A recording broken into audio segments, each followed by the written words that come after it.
కాంగ్రెస్ నేత జగ్గారెడ్డి గాంధీ భవన్ లో మీడియాతో మాట్లాడుతున్నారు. లైవ్ లో చూద్దాం.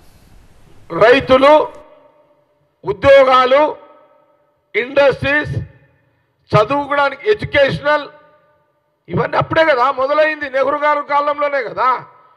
అట్లా పునాది నెహ్రూ గారు.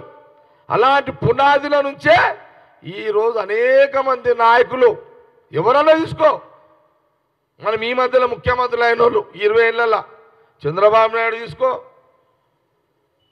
కేసీఆర్ని తీసుకో, మొన్నటిదాకా జగన్ తీసుకో, రాజశేఖర్ రెడ్డిని తీసుకో, రోషే గారిని తీసుకో, కిరణ్ కుమార్ రెడ్డిని తీసుకో, ఇప్పుడు రేవంత్ రెడ్డిని తీసుకోండి.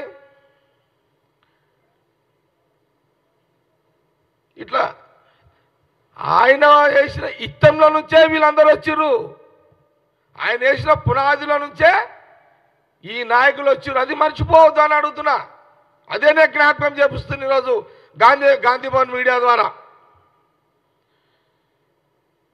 ఇంత పెద్ద గొప్ప చరిత్ర, త్యాగాల కుటుంబము. రాహుల్ గాంధీ గారి యొక్క ముత్తాత, రాహుల్ గాంధీ గారి యొక్క ముత్తాత జవహర్లాల్ నెహ్రూ యొక్క గొప్పతనం, ఆ బ్లడ్డే ఈరోజు రాహుల్ గాంధీ గారిని మళ్ళీ జనంలో నడిపిస్తున్నది.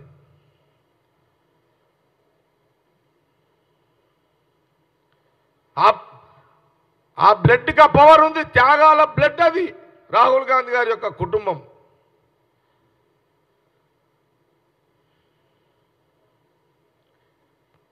ఆ రోజు ఆహార ధాన్యాలు ఉత్పత్తి మొదలైనవి, వ్యవసాయ రంగం అభివృద్ధి చెందుతూ ఉంది. కరువు వస్తే కూడా, ఎప్పుడన్నా కరువు వస్తే, వర్షాలు పడకుండా కరువు వస్తే ఒక 3 సంవత్సరాలు ధాన్యాలు నిల్వ ఉండే విధంగా గోదాములు కూడా కట్టడం జరిగింది. దేశం మొత్తము అకాల వర్షాలు లేకపోయినా, వర్షాలు వచ్చి పంటలు కొట్టుకపోయినా, లేకపోతే వర్షాలు లేక పంటలు ఎండిపోయినా, ధాన్యం లేకపోతే 3 సంవత్సరాలు కరువు ఉంటే ఆ 3 సంవత్సరాల్లో ధాన్యము